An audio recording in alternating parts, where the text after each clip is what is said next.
안녕하세요. 반상근입니다. 오늘은 하루 3번 감사하기로 제가 시작하겠습니다. 저는 아침에 일어나면 어젯밤 편히 잔 거에 대한 감사, 오늘 깨어난 거에 대한 감사, 오늘 할 일이 있다는 것에 대한 감사, 이 3가지를 하고 일어나서 긍정적으로 하루를 시작을 합니다. 여러분도 감사한 일을 만들어서 긍정적으로 어떻게 하면 하루를 내 삶에 적용할 수 있을까 생각하고 이 마음의 회로를 긍정적으로 바라볼 수 있는 그런 시작이 되었으면 합니다.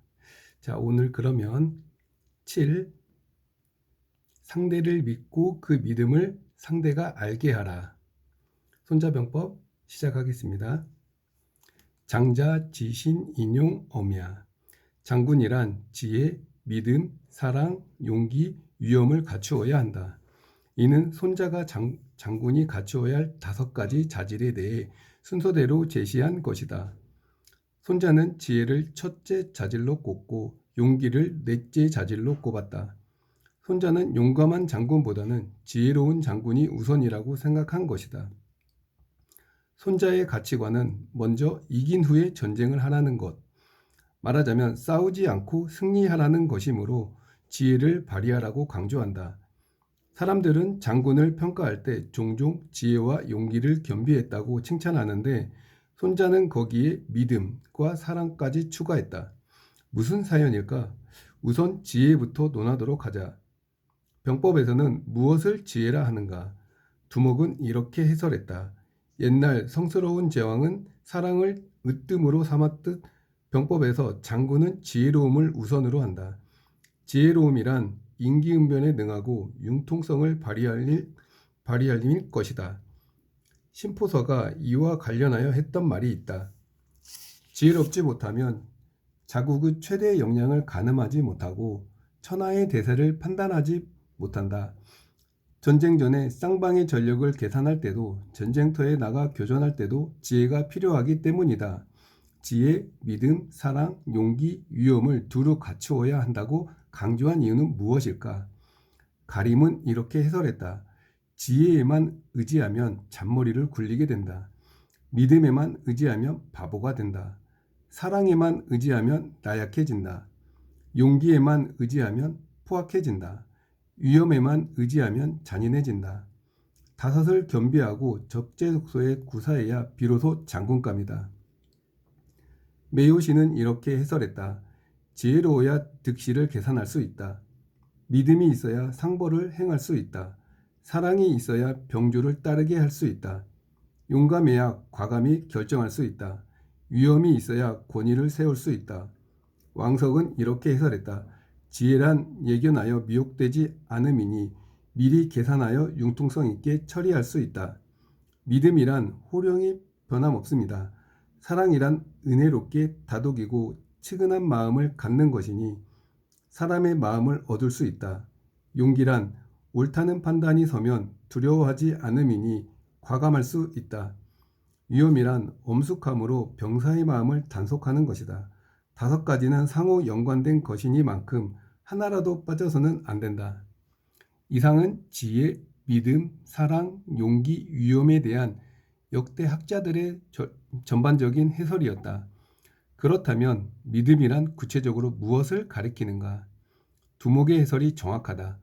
믿음이란 병사들이 상벌을 확실히 아는 것이다. 말하자면 믿음이란 상벌이 분명하여 어떤 잘못에는 어떤 벌이 있고 어떤 공에는 어떤 상이 있음을 병사들이 명확히 인식하는 것이다. 전국시대 말기 진나라가 동방 6제국을 제압하고 중국을 통일할 수 있었던 것도 따지고 보면 믿음에 기인한 바 크다. 여기서 믿음이란 진나라 백성 및 진나라 병사에게 믿음을 주었던 것으로 누구든 적의 목을 베면 자기를 준다는 법령이 있었다. 적의 머리를 일러 아예 수급이라 불렀던 것이다. 머리수이니 적의 머리를 베면 자기의 등급을 올려준다고 하여 그리 부른 것이다. 단어 자체에 상벌이 기준을 새겨 넣은 것이다. 사람의 머리를 머리라 부르지 않고 자기의 등급이라 불렀으니 진나라 백성이며 병사들이 누군들 앞장서 용감하게 싸우지 않겠는가? 상황의 정치 개혁도 믿음을 심어주는 것으로 시작했다. 남문 밖에 나무 토막을 하나 세워놓고 정부 포고문을 내걸었다. 나무 토막을 들고 북문으로 옮긴 자에게는 누구든 막론하고 상금으로 황금 10냥을 준다는 내용이었다. 아무도 믿지 않자 상금을 50냥으로 올렸다. 누군가 재미로 옮겼는데 정부는 정식으로 황금 50냥을 상으로 주었다.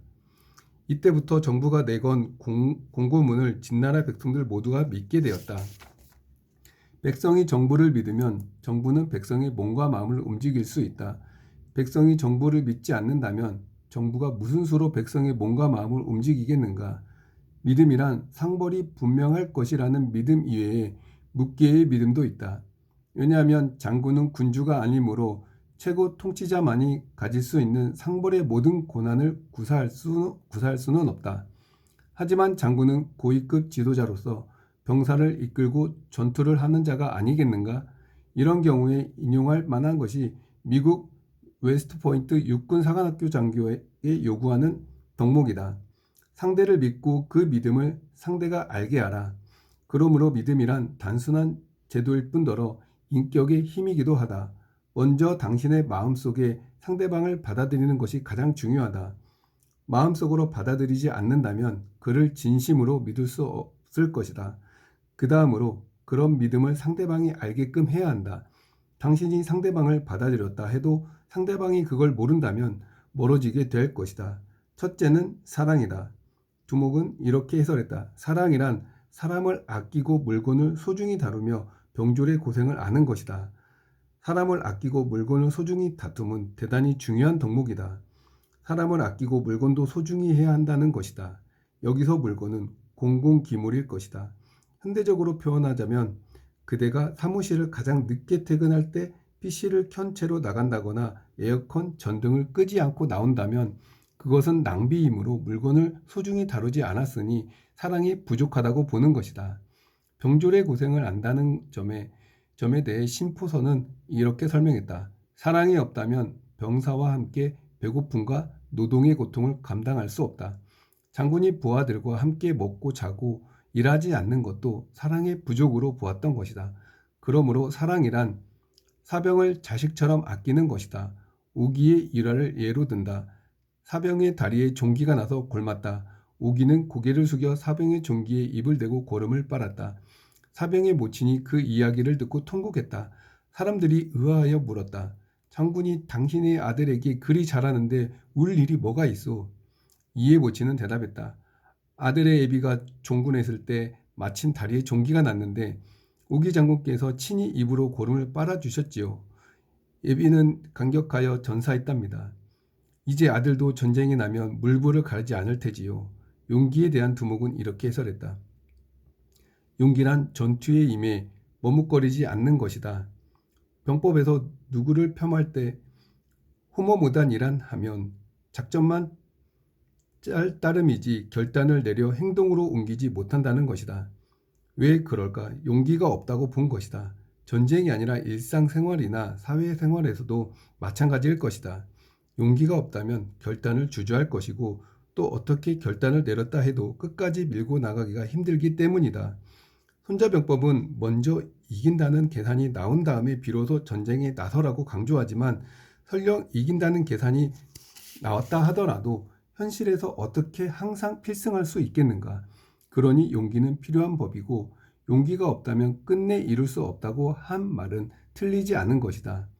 위험에 대해 두목은 이렇게 해설했다. 위험이란 위세와 형벌로 정부를 단속하는 것이다. 예로부터 이른바 명장이라 불리는 장군들이 출정에 앞서 어떻게든 꼬투리를 잡아 사람을 죽이고 위험을 세우는 이유가 바로 여기에 있다. 이때 희생될 사람이 황제의 최측근이거나 이른바 백을 믿고 설치는 자라면 가장 좋다. 오왕 함녀가 가장 총애하던 궁녀를 손자가 죽인 것도 그 때문이고 사마양저가 황제의 측근이던 장가를 처단한 것도 그 때문이다. 요컨대 출정을 앞두고 꼭 한 명씩은 살해되는데 그들이 책을 읽었다면 조심했을 것이다. 공부를 하지 않은 탓이다. 이른바 백을 믿고 설치는 자들은 주의해야 한다. 개혁이 필요할 때나 출정을 앞두고 군기를 잡으려 할 때 가장 먼저 희생될 가능성이 높다. 지위와 명성이 높을 뿐 국가의 실질적인 가치가 없는 그런 자를 처단하면 국가에 별 손실은 없으면서 정부나 장군의 위험이 바로 서기 때문이다. 그러니 살아가면서 기댈 곳이 따로 있지 백에 기댈 일은 아닌 것이다. 당신의 백이 무너지면 그 밑에 깔린 당신은 생매장을 당할 수도 있다. 자신의 독립적인 인격과 가치로 삶을 영위하며 누구에게나 때가 있으니 그 때에 맞추어 시의적절하게 살아가면 아무 문제가 없는 것이다.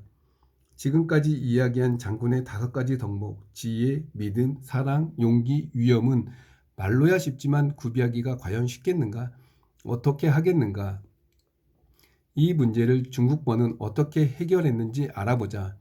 중국번은 서생으로서 군대를 통솔했다. 매일 손자병법을 읽었는데 장군이 갖춰야 할 덕목으로 지혜, 믿음, 사랑, 용기, 위엄이 필요함을 알았다.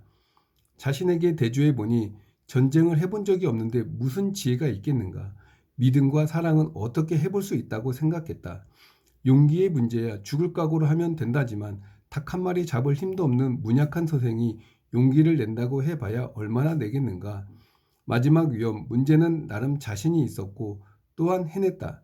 세상이 그토록 혼란스러운 이유는 죽어 마땅하나 아직 죽지 않은 사람이 수십 년 누적된 결과로 보고 죽어 마땅한 자는 죽어야 인의가 살아난다고 선언하고 백성에게 해를 끼치는 무리를 가차없이 처단했다.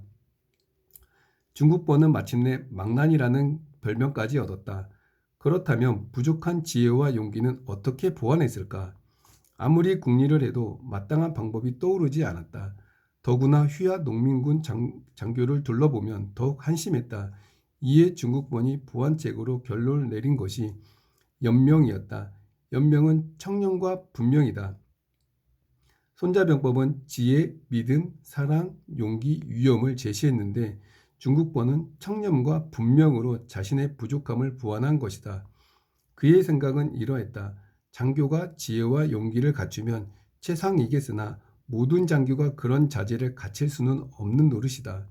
그렇기에 사병은 장교에게 지혜와 용기를 요구할 수는 없지만 적어도 자신의 이익만큼은 눈여겨보고 있다. 말하자면 장교가 돈 문제에 얼마나 깨끗한지 또한 사병의 진급과 포상은 하는데 얼마나 공평한지는 무척 신경을 곤두세우고 있다는 것이다. 당신이 돈 문제와 관련하여 청렴하다면 사병은 당신에게 복종한다. 부패한 군대는 싸울 수 없는 법이다. 장교 스스로는 청렴결벽하되 부하에게는 언제나 후하게 대해주면 부하들은 자기에게 항상 이익이 있으니 기꺼이 당신을 따르게 된다. 이어서 분명함이란 부하들의 행동을 훤히 알고 있어야 한다는 것이다.